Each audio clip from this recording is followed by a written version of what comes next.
मुजफ्फरनगर के कलेक्ट्रेट स्थित चकबंदी विभाग में किसानों ने अपनी मांग को लेकर प्रदर्शन करते हुए धरना दिया। किसानों की माने तो जिले में गांव नसीरपुर में पैमाइश आज तक नहीं हुई है। इसी के साथ गांव की सीमा भी निर्धारित नहीं की गई है। इसी को लेकर भारतीय किसान संगठन से जुड़े किसानों ने जमकर प्रदर्शन कर धरना दिया। भाई आज जनपद मुजफ्फरनगर के चकबंदी विभाग पे प्रदर्शन है।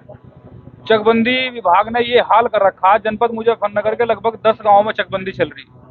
एक भी गांव का ना तो कोई सीमा निर्धारण कर रखा, किसी गांव में खेल के मैदान नहीं चिन्हित करे गए, किसी गांव में अंबेडकर बस्ती आज तक नहीं पता, किसी गांव में भी हरिजन बस्ती का नहीं पता। सामान्य आबादी हर बार चकबंदी के द्वारा चकबंदी के पहले बढ़ जाती है, ना सामान्य आबादी किसी की चिन्हित कर रखी।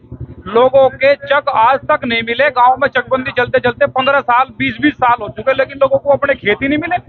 मेरे खेत में किसी और का खेत लगा दिया, लेकिन मैं 2 साल से दफ्तरों के चक्कर काट रहा, तो फिर एसओसी क्या कहे कि मुकदमा डाल दो, मुकदमे के द्वारा मिलेगा। अरे मेरी जमीन मुझे मुकदमे से मिलेगी, और फिर मुकदमे में भ्रष्टाचार।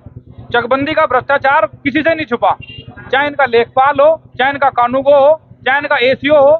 इतना बुरा हाल मचा रखा है, चाहे वो नसीरपुर की बात हो, चाहे वो लखान की हो, चाहे पिपलसा की हो, चाहे वो दूधली की हो, मथुरा की हो, कहीं की भी हो, हर जगह इतना बुरा हाल कर रखा है कि चकबंदी 1 साल 1.5 साल में खत्म हो जानी चाहिए थी, लेकिन 3 साल से आंदोलन तो करते करते हुए हमें हो गए। इसमें हम लोग त्रस्त हो चुके। ये पूरा बरामदा भरा बैठा है, किसान त्रस्त है।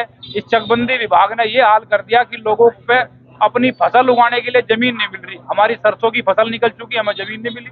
हमारी गेहूं की फसल निकलती जा रही, हमें अब तक जमीन नहीं मिली। किससे मांगे? डीएम साहब के सामने भी एक बार बैठक हो चुकी, अपर जिलाधिकारी के सामने भी एक बार बैठक हो चुकी। किससे मांगे?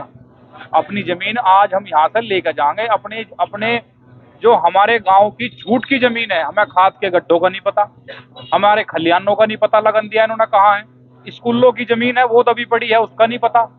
तालाबों पे कब्जे कर रखे हैं, आज तक वो कब्जा मुक्त नहीं हो रहे। ये सब बंदर बांट इस चकबंदी विभाग में चल रहा। तो भाई त्रस्त होकर आज ये किसान यहाँ आया है। ठाकुर पूरण सिंह जी के निर्देशन पे ये धरना चल रहा। हम लोग सब यहाँ मौजूद हैं। ये धरना अब कब तक चलेगा, किस रूप में जाएगा, अभी इस बात का कोई निर्णय नहीं है। अभी तो ये धरना शुरू हुआ, आगे क्या होगा वो तो अब ऊपर वाला जाता है। देखिए संगठनों के साथ भाई आपकी बात भी ठीक है, आप भी कहो भाई धरने हो फिर खत्म हो जा। अब किसान है, तनख्वाह हमारे नहीं आ रही, कहीं से पेंशन हमारी नहीं आ रही। हम तो उसी जमीन में खोदेंगे, उसे ही बोवेंगे, उसे ही खावेंगे। हम यहाँ 2-4 दिन 10 दिन धरना देकर ये सोचे यार खेत में पानी भी चलना था, खेत में कहीं ये जो आवारा पशु में ये ना घुस रहे हो, हमें वहां की भी चिंता करनी पड़े। धरनों पर से तो इसलिए उठना पड़ जा, घर की स्थिति को देखते हुए कि घर का काम है, खेती है, उसे कौन करेगा। क्योंकि हम लोग यहाँ आंदोलन ये आंदोलन क्या है? ये आंदोलन सांकेतिक प्रदर्शन है कि सरकार सुने, प्रशासन सुने। लेकिन जब सब सरकार और प्रशासन बहरी हो जाना, फिर दिल्ली की तरह 14-14 महीने तक आंदोलन चले और फिर कानून वापस करवा के उठे जा। क्या समाधान लेकर आए हैं? भाई समाधान नहीं, हम तो समस्या लेकर आए। समाधान तो अधिकारी करेंगे। अधिकारी आओ समाधान करो, हम तो अब चले जाएंगे घर।